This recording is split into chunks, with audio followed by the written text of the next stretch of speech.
And then he'd say, do you have time? He would then, if the person said yes, they would sit together. He would bring out a large piece of paper, and then he would show how all the religions are connected to the divine source. And then he would say that every religion has something to say about the coming of the Bab and Baha'u'llah, the twin manifestations of God who fulfilled the prophecies. And his knowledge was so profound that the listener would become eager to hear more. Because for most people who heard Dr. Munje, their own religion appeared in a new light.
And believe and all who about my dear grandfather, daughter, and Munje.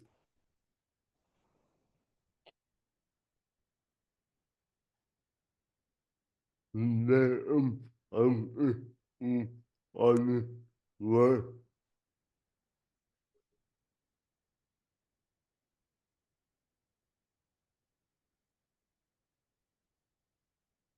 let die in our government.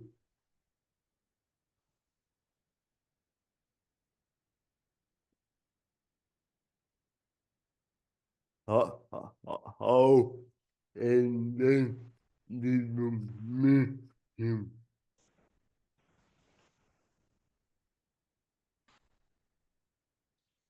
Yeah, it was a great pleasure. Actually, in my 49 years as a Baha'i, I met Dr. Munje right in the beginning, and it was sometime in 1975, 76, 75 to be exact, in Kolkata, when our family used to live there. And there my father met Dr. Munje and he introduced him to us. So it was a very fond meeting because for the first time we met a very unique Baha'i personality. Prior to that, we had met Baha'is in Bangalore, but it was in Kolkata that I first met Dr. Munje. And he appeared to be a very distinguished personality. And I had an instant liking for him, and we started conversations. Me were the more creative quality of him that you we are. Yeah, actually, Dr. Munje appeared to be a person of many wonderful qualities. One of the things was that he always appeared to be very patient, never appeared to be in any hurry, and he always showered a lot of affection to those who came to him and asked about the Baha'i teachings. So he had this gentleness about him. He was very patient, and he would very attentively listen to the person, and then after reflecting for a few moments, respond. So these were two peculiar, very unique qualities that impacted me a lot. There were many other wonderful qualities being a Baha'i.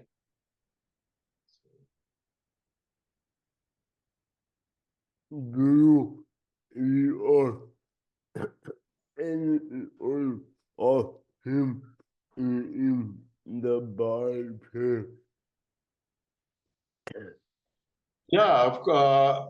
Well, I had accompanied Dr. Munje on teaching trips, and there are a number of interesting stories, particularly he himself would share. One very unique story was Dr. Munje was a man of very large size, and when we traveled on a railway, he had a metal box. You know, in those days, the railway stations did not have the kind of facilities we have today. If there were no vacant chairs, he could use that box to sit. Dr. Munje always, his stories were that the moment somebody asked him about the Baha'i faith, he would very patiently start answering. And depending upon the person's religious background, he would try to broaden the understanding of that person by telling him that you should go beyond your personal religion. And then he'd say, do you have time?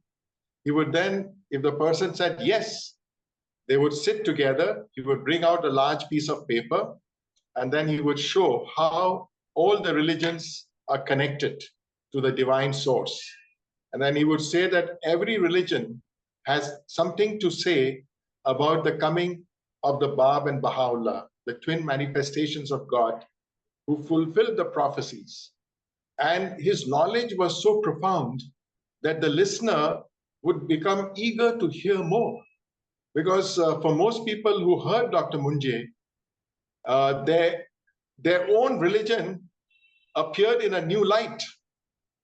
They discovered their own religion because they had never not understood their own religion. And so this is a very cardinal principle that Dr. Munje impacted upon people, getting them to search after truth.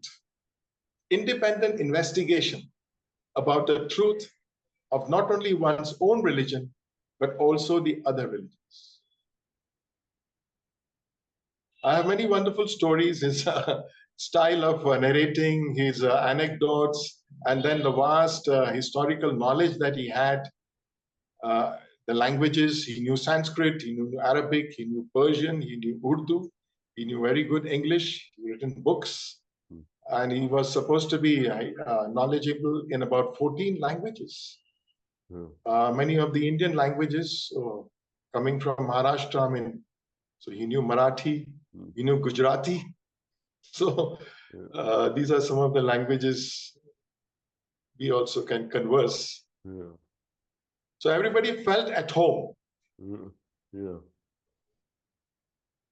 with Dr. Munje.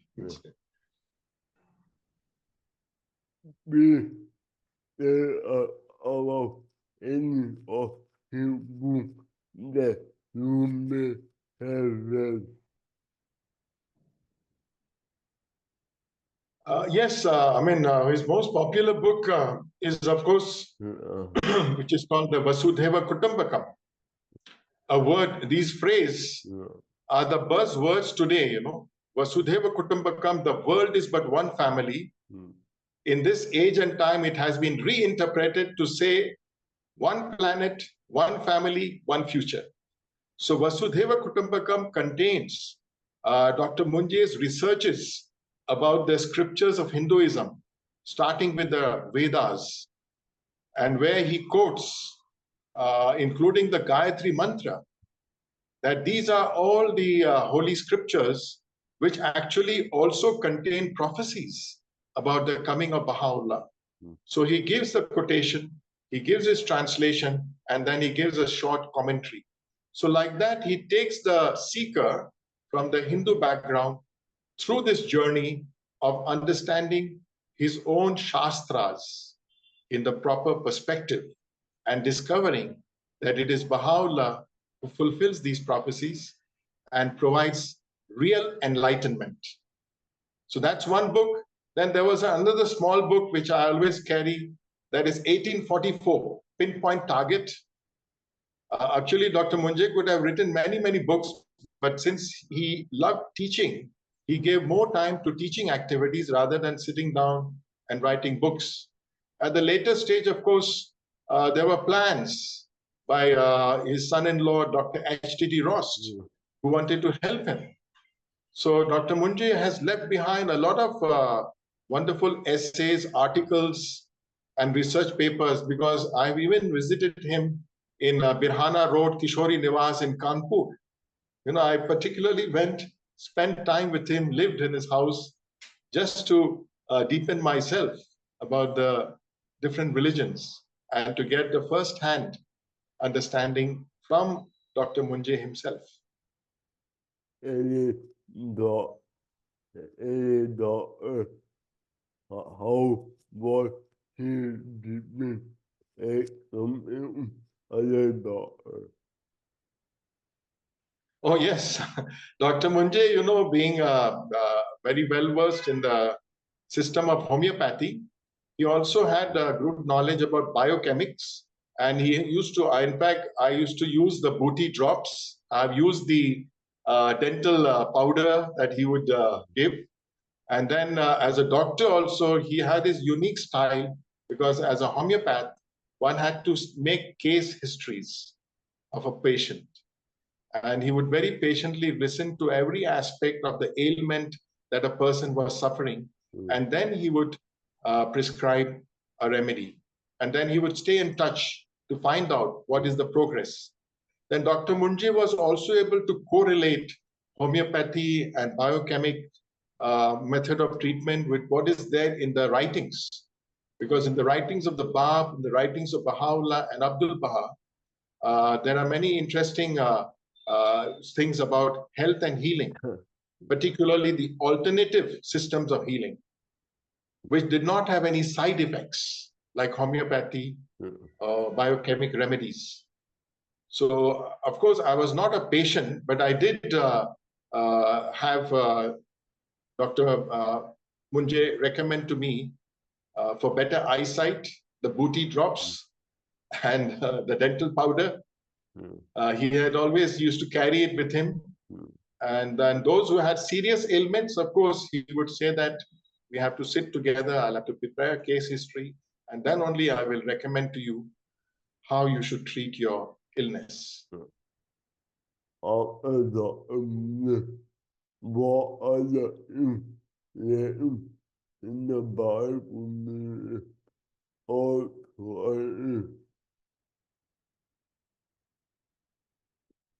Actually, as a student of religion, and I have studied as a result of the enlightenment I got from Dr. Munje, other religions also.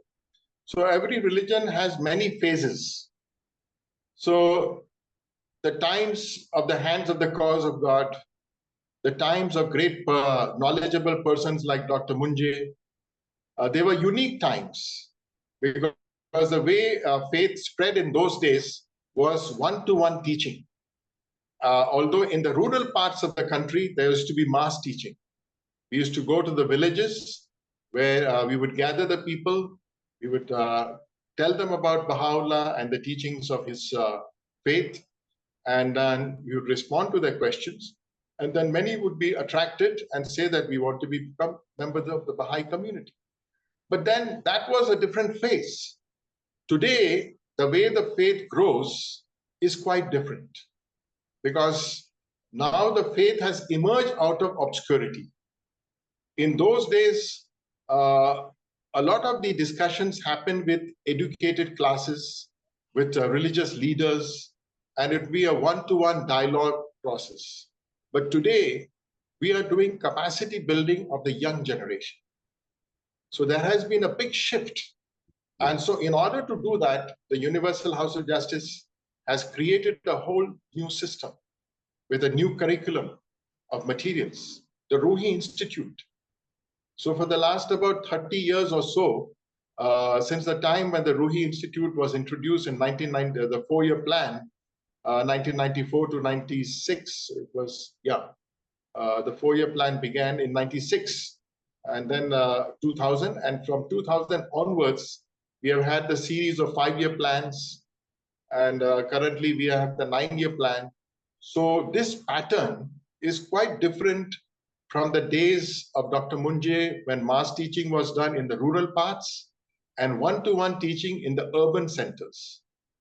So I believe that we can't say anything is lacking. We have to follow the guidance of the Supreme Body so they know exactly what is required at what particular time. So in the early days of the House of Justice, we would talk about God's purpose for man. And this God's purpose for man, the spiritual nature of the society, and therefore the spiritual nature of the human beings, those were the phrases. But today, we talk about capacity building, we talk about large-scale expansions, and we talk about the young generation becomes steeped in the Word of God. Every Ruhi book is actually a very systematic presentation of the Word of God as revealed by Baha'u'llah. And when we go through these books and do the lessons, the answers to the questions, the exercises, it helps us to remember the Word of God in a much better way than the pattern which was earlier adopted, where you hear a lecture or you have a deepening class, and then unless the individual makes an extra effort, soon you start forgetting. But in the case of the Ruhi Institute system, you have a better way to remember. And then there are service projects that accompany each book. So the first book, Reflections on the Life of the Spirit, tells us about the importance of devotional meetings. Second book, Arising to Serve, all about service. Third book is like about the children's classes, and there is a whole scheme of activities, grade 1, grade 2. Then the fourth book is about the history, the day of God, the history of the Bab and Baha'u'llah. So like that, whole pattern continues. And after 7 books, you have the higher books, which talk about other aspects of the faith, like the covenant. Then the book 9, of course, the book 8 is about the lesser covenant. Book 9 is about the greater covenant. Then like that, you have the book 10 about building vibrant communities. Book 11 is about the Baha'i funds. Book 12 is about marriage. Book 13 is about social action. So these lines of actions, all of this actually has given a new profile to the Baha'i community. And the whole idea is to present it as a model for the rest of the society. A model that is sustainable. What is we learn from him as a human being?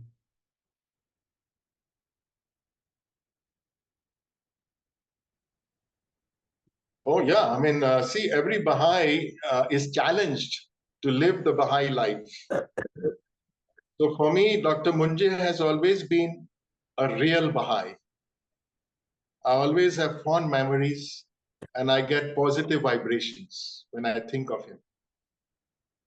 Because he lived, he struggled, he lived a Baha'i life. And I know that he also had to face many challenges.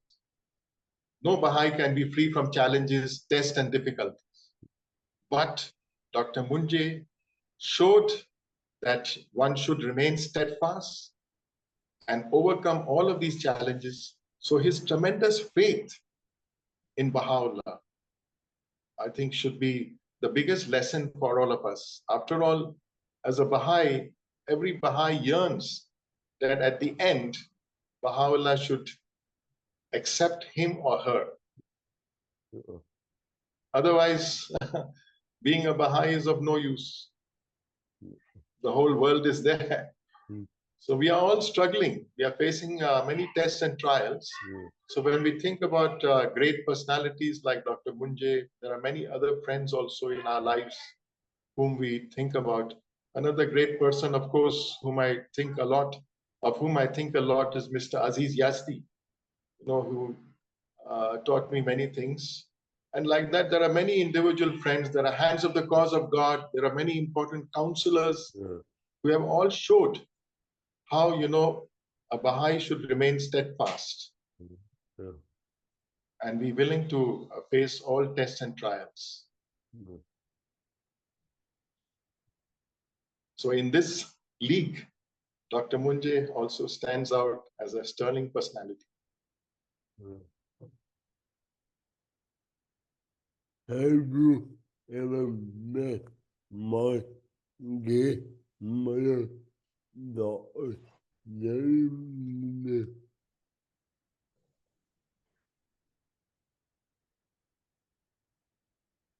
Oh yeah, I do remember. I have met your grandmother, Dr. Nalini, when we visited. I was in Kanpur. She appeared, of course, as a frail. She was elderly. She was as a frail person, but again, she showered motherly love. She was always concerned. She did not have the personality like Dr. Munje, but she, as a homely person, and of course, my interaction has been quite limited, but I have met her several times.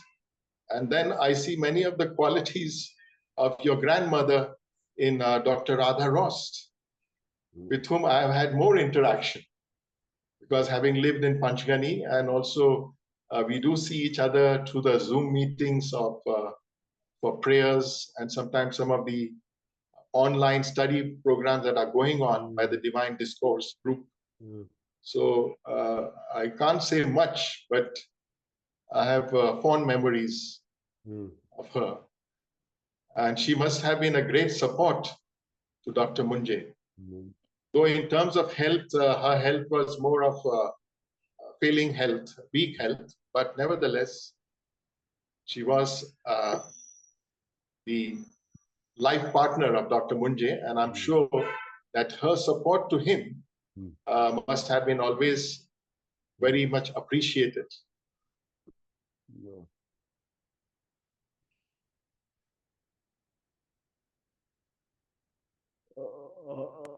I will hear about your in of the I have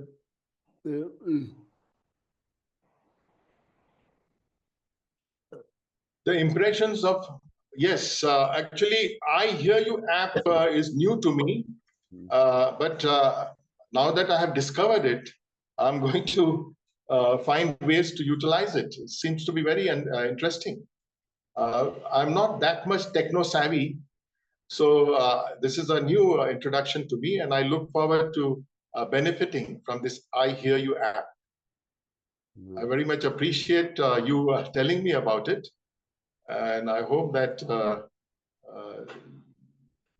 I can utilize that for the benefit of sharing not only the Baha'i teachings, but also my non-governmental organization work. I work in the area with underprivileged families. We do a lot of counseling for domestic violence victims. We have capacity building for the young people. These are not directly connected to the Baha'i faith, but they are all part of the social action. So I'm the Joint Secretary of the Shanti Sahyog Center for Nonviolence. I also do work for the Temple of Understanding India Foundation, which is an interfaith platform. I'm also the National Trustee of the Sarvodaya International Trust, and then also the Secretary of the Global Warming Reduction Center, which is an NGO working in the area of environment, ecological issues. So I'm going to tell my friends about the I Hear You app.